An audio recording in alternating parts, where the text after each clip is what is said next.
Hello, I'm Tony Kaye. Welcome to the Economic View. I'm joined by Evan Lucas, our market strategist. Hi, Evan. Hello, Tony. How are you? Yeah, very good. Evan, just wanted to talk about what's happening. The Fed met yesterday and has kept rates on hold. So I just wanted to talk about that. Our dollar's spiked up again. What are you seeing?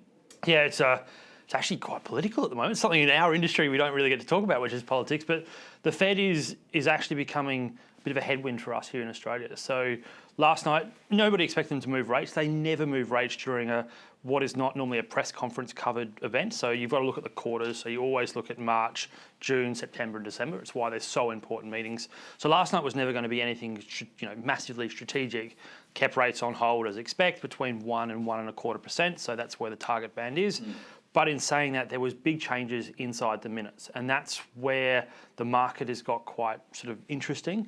And again, we'll talk about the Aussie dollar in a minute about that. But the three things to really sort of take out of it. First one is that they are now relatively close to unwinding their balance sheet. So that $4.5 trillion balance sheet that was basically what called the Bernanke put is going to be unwound. It looks more and more likely that September is going to happen. Yep. And that certainly was what they were alluding to, which is a positive in that respect. Watch the bond market. It's quite interesting because therefore that protection, that buy-side protection is now gone. We've known that, but now you've got a sell side, which will be interesting. So will be an interesting scenario. It'll be very slow. And what was also coming out of last night, expectation was always it was going to be about roughly $10 billion of mortgage-backed securities and treasuries unwind.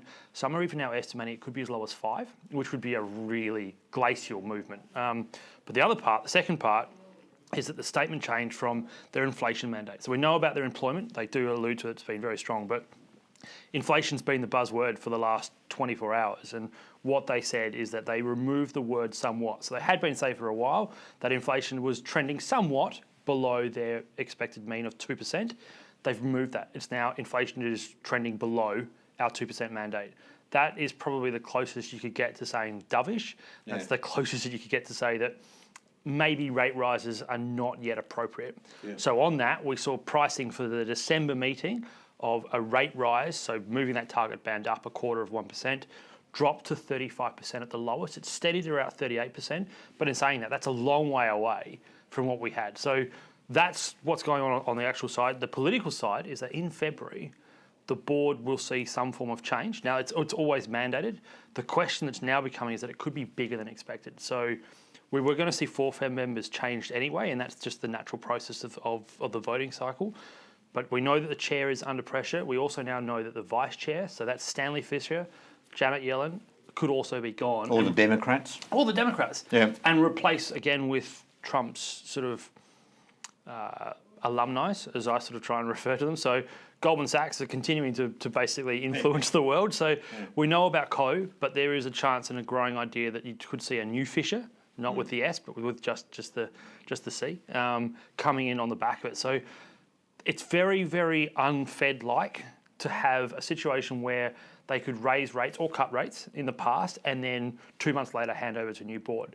It's just too much of a hospital pass. So that's also why the market may now actually be pricing in no movement as core if the board is going to change as hard as what was being forecast. What we were expecting not that long ago is that the Fed was going to keep lifting up interest rates over time. They'd said that they were going to do that. Yep, and they still are. Yeah. They still are. So the dot plots tell you that they are supposed to be lifting rates fairly consistently to 2019. So by 2019, according to their own forecasts, so it's each one of them. This is the best thing about the Fed is they are very, very vocal and they're almost personalities in themselves. They tell you each one of those dots is an individual member of the board where they think rates will be in the foreseeable future. So by the end of this year, they expected it to be between 1.25% and 1.5%. By 2019, it should be stabilised at what they're calling their neutral run rate of 3%. So that's some pretty big rises. I mean, you're talking about from where we are now, that's 175 to 200 basis point rises in that target band. That's a lot. And that clearly is not necessarily going to happen. And the reason from an Australian-centric point of view, bringing it back to us, that it's so interesting and also probably a bit of a headwind for us.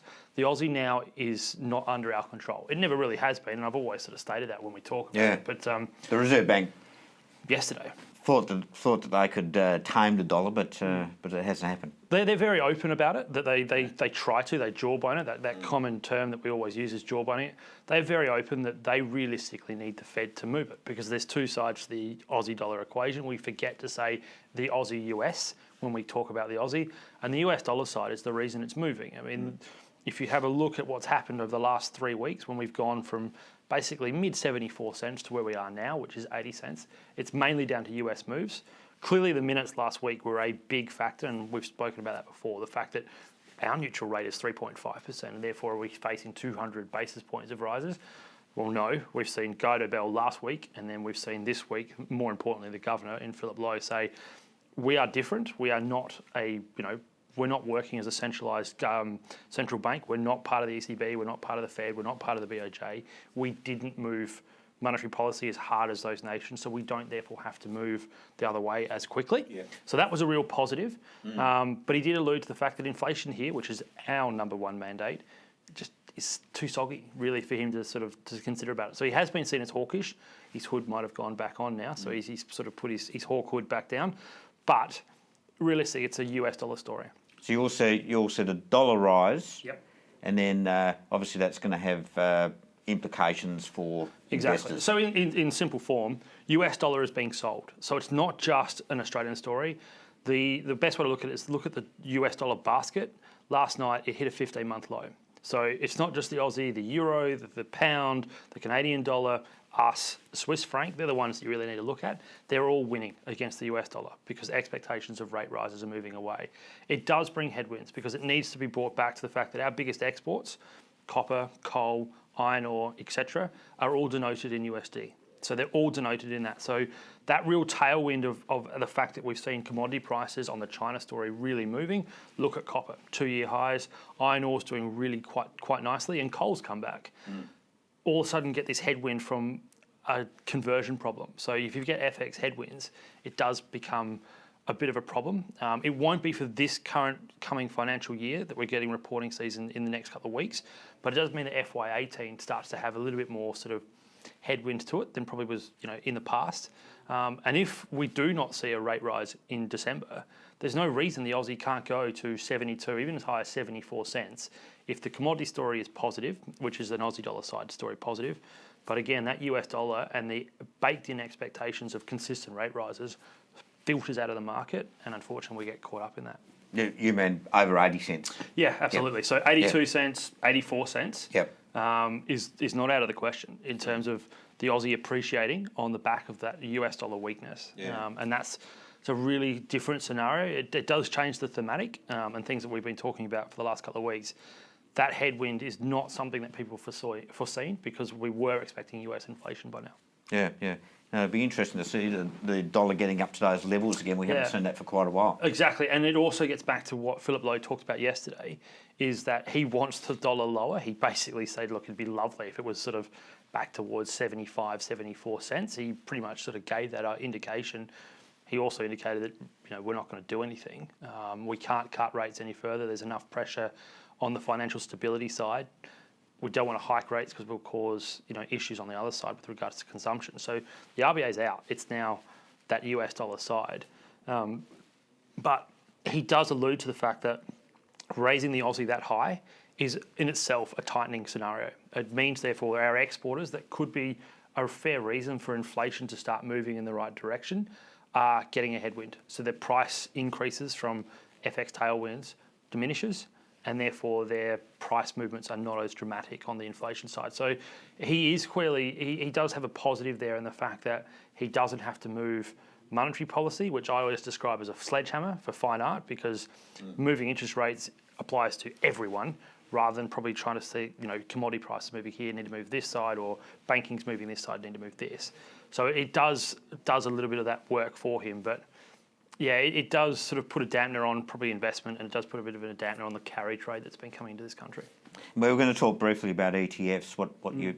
So look, the other side of it is that the other way to look at this, the other way to sort of think about this is the advantage of the ETF market now, particularly with what's coming here in Australia and what places like InvestSMART have, is that you now have this ability to look to the US. So if you do see that advantage, we made another record high in the Dow, S&P, NASDAQ, and it's been going great guns. The investment opportunity is there.